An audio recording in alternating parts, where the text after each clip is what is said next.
Laravel provides plenty of helper functions that are available globally. Some of these functions are used internally within Laravel framework, but you can also use them to interact with common Laravel features. For example, you can use view helper function to render the view, cache to interact with the cache, config to access or set the configuration options, and so on. You can see the full list of helper functions in the documentation, but some of the most common ones that you'll probably reach for, at least in the beginning, are the view, config, cache, app, dump, dd, collect, now, and so on. In addition to the global helper functions, Laravel also provides helper static methods from the support classes. These global helpers cover various functionalities such as array manipulation, path generation, URL creation, and much more. For instance, the collect helper function creates a new collection instance from an array, allowing for fluent and expressive data manipulation. We're going to be talking about collections in more detail a bit later, so just put a pin in that for now. One of the examples of the support helper classes is the array helper class. Array support class provides various static helper methods that provide very useful array manipulations. These helpers are designed to make coding in Laravel more intuitive and reduce boilerplate. For example, we can easily access and traverse arrays using dot notations. We can retrieve random elements from an array. We can iterate through the array elements. We can filter the array using custom callbacks, and so on. Let's look at some of the examples. I have this route here for the array example, and we have this order array that contains test order data. Now, of course, all of these should technically belong in a controller or in some other layer, but for the demonstration purposes, it is easier to just put it within the closure of the route. So if we scroll here, we have the shipping address, the items, subtotal, discount, and so on. And then we're getting the city of the customer address from the array using the get method and using the dot notation this way.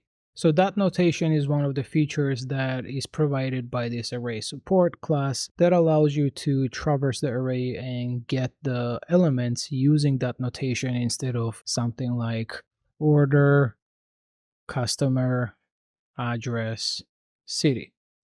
In addition to the get method, we also have the set method that also allows you to set the values on the elements using the same dot notation if you want to set elements for the subarrays or subarray elements.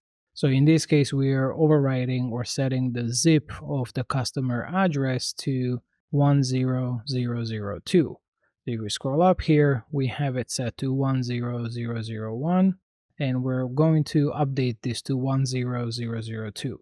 So if we visit this route, we should basically get the city New York and zip 10002 because this is getting overwritten with this line right here. So let's open the browser. Let's go to examples array. And sure enough, we have the city New York and zip 10002. So as you can see, using the get and set methods for accessing or modifying nested order data can be very useful, especially if you need to work with complex structures. So this dot notation access is pretty useful in my opinion. Now, another way that you can get and set the values on arrays using the dot notation is by using data get and data set helper functions. So instead of doing this, we could do data get, and this is going to work the same way. So we pass the order, which is an array, and then we pass the key that we want to get the value for. And then same here, instead of array set, we will do data set. And this is going to work the same way. So let's change this as well to data get, and let's refresh the page to make sure that it works, and sure enough, it does. But you might be asking what's the difference between the two and which one should you use. Now technically both the data get and the array get methods do the same thing, but the data get and the data set have some extra functionality that are not available in the array support class. For example, data get and dataset have wildcard support, as well as they work with objects in addition to working with arrays, where the array support class only works with arrays. So for example, if we cast this to an object right here, if we change this to an object and then we keep the data get and data set, this is going to work just fine. So if we go back and refresh the page, we see that it works. But if we change this to array get and try to refresh the page, we see that we're getting null and it doesn't work. Same goes for the wildcard support. What if we wanted to access the names of all the items and nothing else? You would do something like items 0 name, and then maybe you would do another one, name 1, name 2, items 1, name, and then we can die and dump name 1 and name 2. Refresh the page here, and we're getting null because I didn't remove the object casting from here. So let's get rid of that. Let's go back to the browser, refresh, and we're getting laptop and phone. However, this is, as you can imagine, not that good, right? What if you want to get all the names from the items and you have multiple items and you don't want to specify the 0, 1 and all the other indexes? Now, there are some other ways that you can do that, of course. You can just get the items and then just select the name column from it. But wouldn't it be cool if you could do something like this? And in Laravel, you can do that, but with array get method. Now, if we remove that and try to dump name here, this is going to return null because it's not supported in the array support class. However, if we do data get, this is going to return an array containing laptop, phone, and headphones. So let's open the browser, refresh the page, and sure enough, that works. Same applies to data set. We can set the value of all the items here to the same value using the wildcard.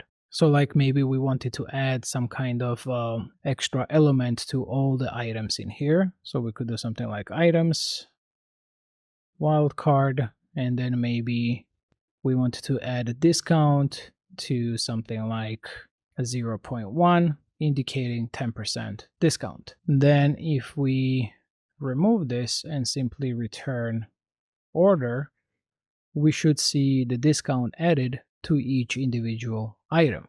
So let's go to the browser, refresh the page, let's do pretty print, scroll down, and sure enough, you can see that discount has been added to each of the items. All right, let's move on to some of the other methods. You can use the only method to retrieve specific data from an order or except to exclude certain keys from an order or from an array, which can be useful when extracting a subset of data. So let's uncomment this here. We are getting only subtotal, discount, shipping cost, and total from the order array. Let me comment out this from here. We can also comment these out here as well. And let's refresh the page. And sure enough, from the order array, we're only getting subtotal, discount, shipping cost, and total. Now to exclude some of the keys and get everything else, we can use the exclude method. So if we scroll down here and uncomment this, we want to exclude the customer address, the shipping address, items, and status. So if we go to the browser and refresh the page, we see that we get everything else except the columns that we specified not to get. So as you can see, the customer, the name is returned and email, but the address is not returned. So this dot notation here is pretty useful in my opinion. You can also check if an array contains certain data using the has method and passing the specific key. So in this case, let me uncomment this line here and let me comment this in here. We're checking if the order has customer email property or an element. So if we go to the browser and refresh the page, we get true because the order has the customer and the customer has the sub array which has a property or key email. Now we can use the forget method here, let me uncomment, which will remove this property or element from an array. So we can comment this out and then uncomment this as well and check if the customer email is now set after we remove it. So let's go back here, refresh, and now it's false. And in fact, we can comment this out and simply return order, and we should no longer see customer email. So let's print, and as you can see, we have the customer name, address, but the email is not there. All right, let's comment this out. And next, you can select random elements from an array. We can use the random method on an array class and pass an array that you want to select the random values from. Now, as you can see, I'm getting the items here from an array to get the random item. But if I didn't pass this and simply did order, you would just get a random element from this order. So if we go here and refresh the page, we're getting 30 and we're getting subarray and all that. But I wanted to make it a bit more clear. That's why I added this here. So this is getting the items from the order, which is an array, passing it into the random method, and we're returning the random item. So if we go to the browser, refresh the page, we're getting laptop, we refresh again, now we're getting phone, laptop, and so on. We can also get multiple random items. Second argument that we can pass here is number of random elements we want to get.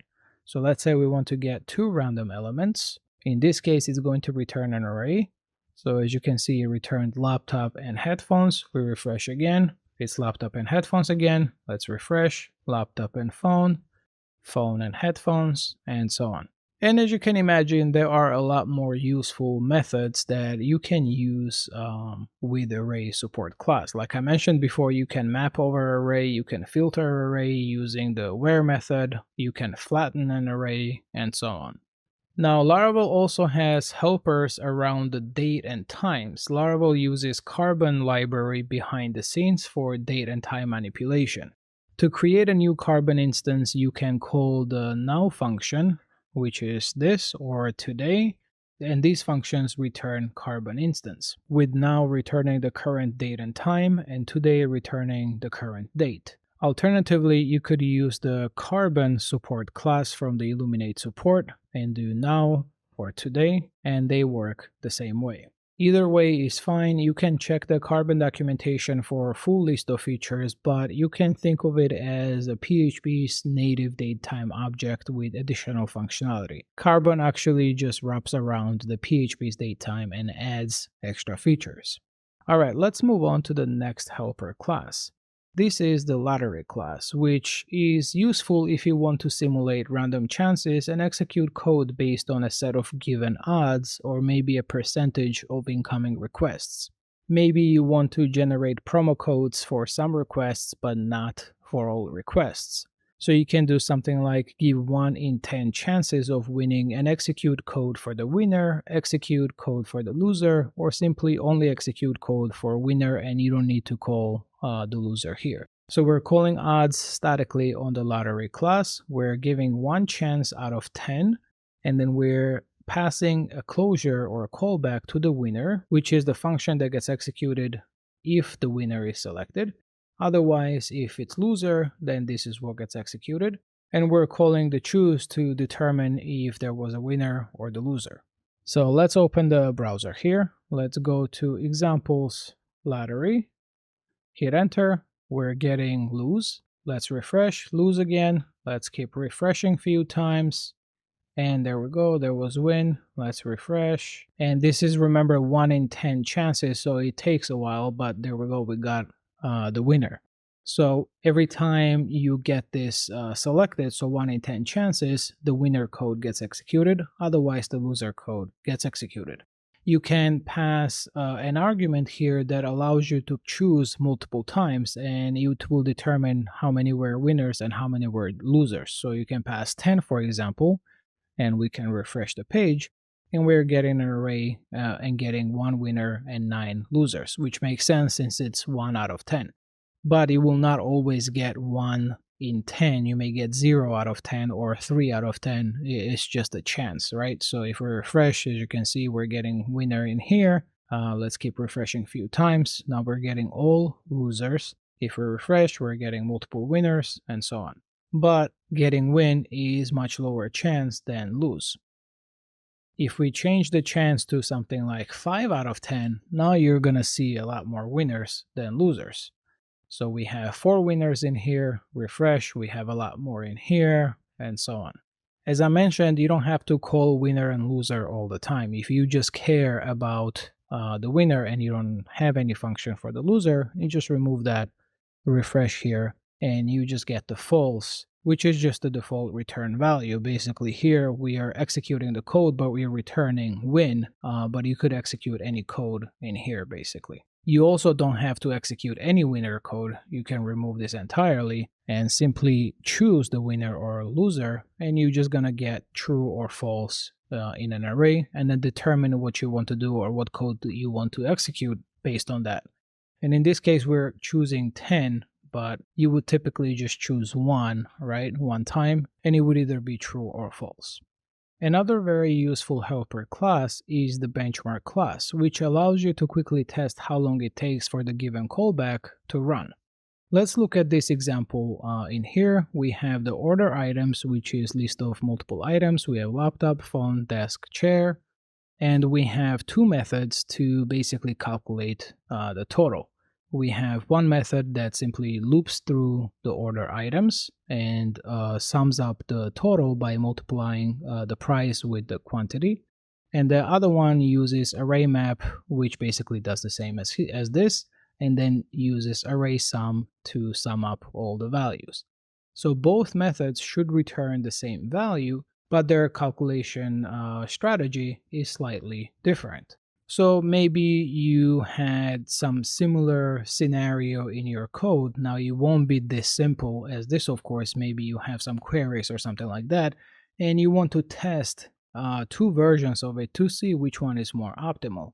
So benchmark is great for such cases. You can test multiple callbacks here. As you can see, we're passing the closures and see which one is faster and which one is slower. So let's open the browser. Let's go to examples, benchmark, hit enter, and we see that total calculation with for each took this long, and total calculation with array sum array map took this long. So the difference is very negligible, but remember that this only ran 1 time. Now, the benchmark measure method also allows you to pass number of iterations as the second argument. So by default, it only runs 1 time, but what if we want to run it 1,000 times and get the average of each iteration? So let's run it, let's pretty print, and we see that it takes this amount for the first method and this amount for the second method. Now in the grand scheme of things, the difference here in speed is negligible, but still the benchmark class can be used to measure the performance of multiple methods and pick the one that's most optimal. Now, this doesn't mean that you should always use loops and never use array sum or array map or something like that. As I mentioned, the difference is negligible. We're just demonstrating the use case for the benchmark class. But in your own experience, you may have 2 queries, for example, that retrieve the same data. One may be using joins and the other one may be using subqueries, and measuring both queries over a few hundred or 1,000 iterations will give you a good idea on which one is more optimal, especially if you're doing some custom logic or custom queries and things like that. We can replace this measure method here with the dd method, which basically does the same thing, but it prints the results in milliseconds. So if we go here and refresh the page, we see that it is printing in milliseconds, and the first method is 000 milliseconds, where the array sum array map is 001 milliseconds. So the difference here is, as you can see, negligible over 1,000 iterations. Even if we were to run it for, say, 10,000 iterations and refresh the page, it's still negligible. Now the difference will of course be based on the size of the array as well, but I think the difference is still quite negligible and not that huge. Now if you want to execute the method and get its value and also find out how long it took to execute, you can use the value method instead of the dd or the measure. So we can call the value, pass the callback, which is this here, like this, and this is going to return the value from the method 1 execution, and we can do the same thing for the method 2. Now in real application you wouldn't do this, you wouldn't call two different methods, but just for the demonstration here we can compare that they both indeed return the same values. So let's return value 1 and value 2. This is being highlighted here because we're expecting callback, but we are not passing a callback. We're actually executing this closure here. So let's pass the closure instead, this way. And now let's open the browser, refresh the page, and as you can see, they both are returning the same values for the first element. This is the total that they calculate. And then the second value of the array is the total number of milliseconds it took to execute. Alright, next one is the sleep support class, which is a wrapper around the PHP's native sleep and useSleep functions. It allows you to delay the code execution for a specified amount of time, providing a way to pause or slow down processes. This can be especially useful for simulating delays in testing environments, rate limiting, or managing retry logic in applications.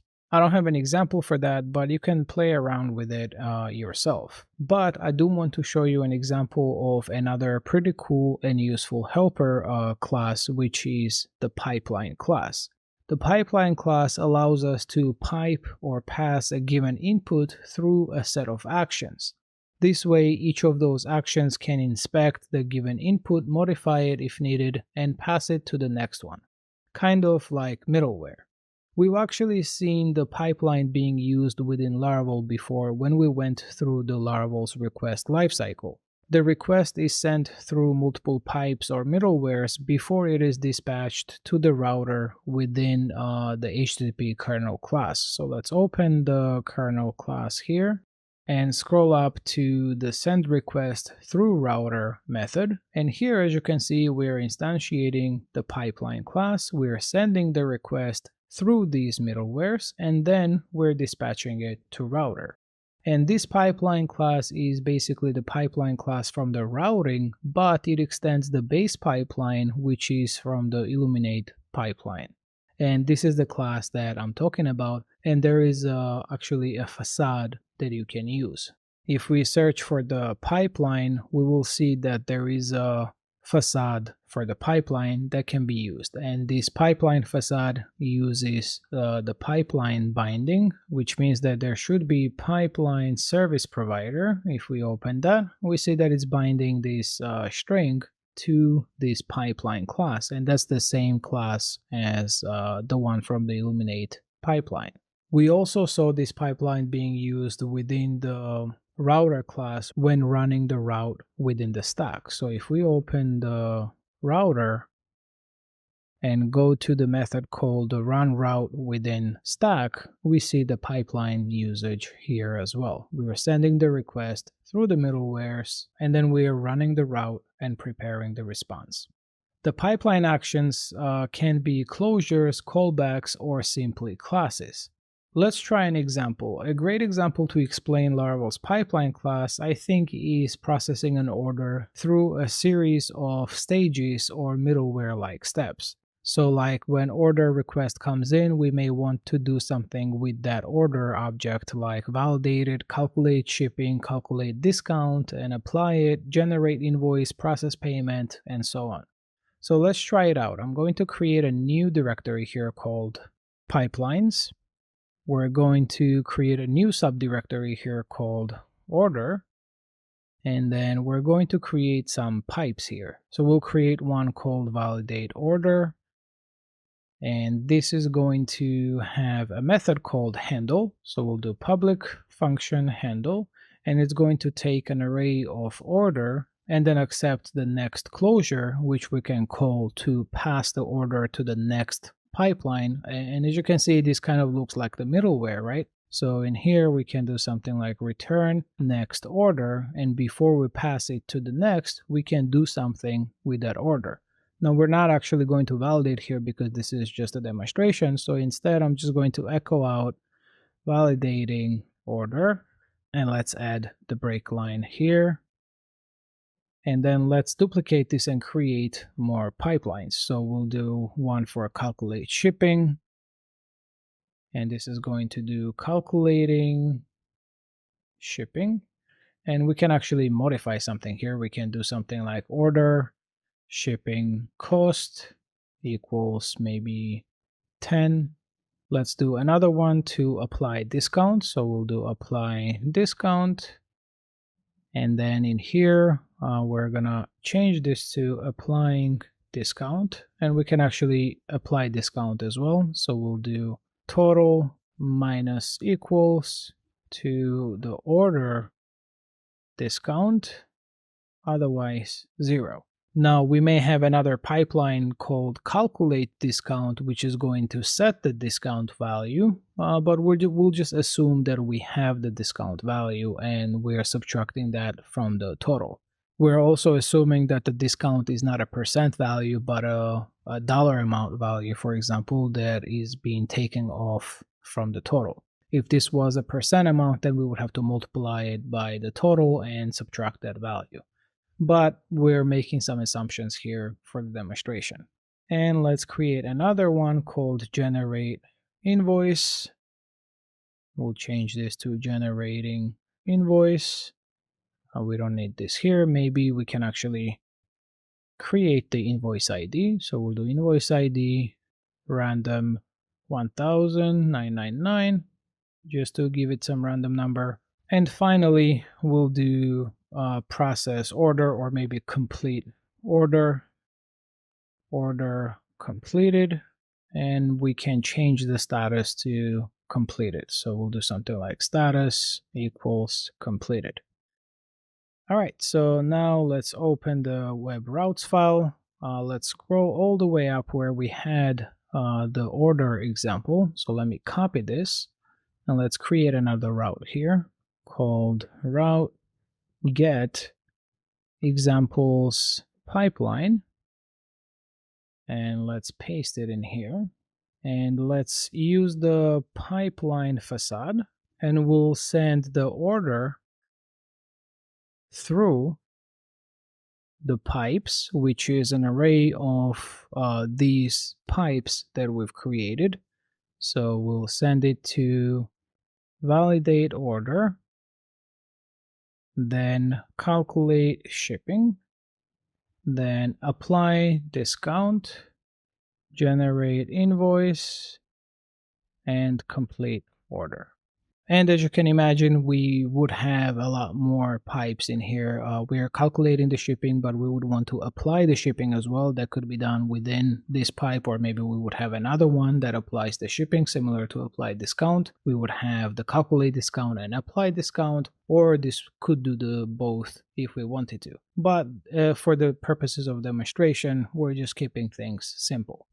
And once we've sent the order through these pipes, we then want to either execute a closure or return the order. In this case, we're just going to return the order instead of executing some closure. So let's do return. And what's going to happen is that we're going to see a bunch of echo statements, because each one of these does the echo statements. And we should also see some of these things modified here, like the status should be completed.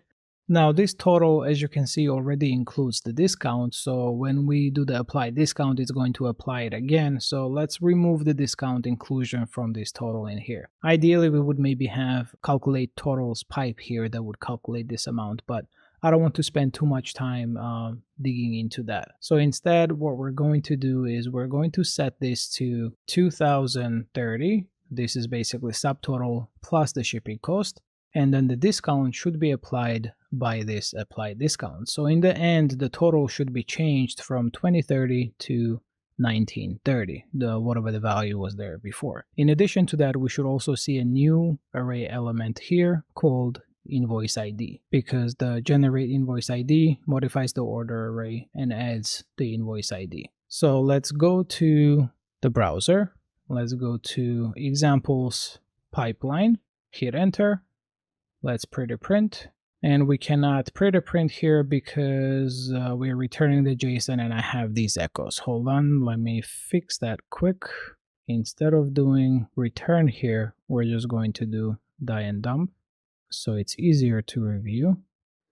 Let's go here, refresh the page, and sure enough, we're getting validating order, calculating shipping, applying discount, generating invoice, and then completing the order. We can see that the invoice ID was added, total was calculated correctly because the discount has been applied, and the status was changed to completed. So as you can see, the pipeline can be quite useful.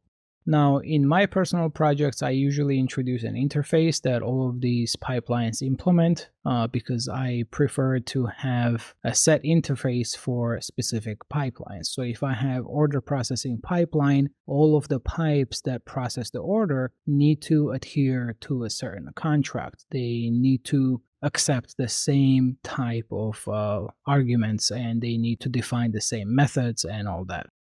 Alright, so while these utilities and helpers are convenient, they come with certain trade-offs. One of the main advantages of dependency injection is the ability to swap out implementations easily, which is particularly useful for testing and maintaining flexibility. Dependency injection also provides a clearer visibility into the dependencies of your classes, promoting better code organization and separation of concerns. Overusing helpers can lead to less maintainable code, as it might obscure the dependencies and make testing more challenging compared to dependency injection.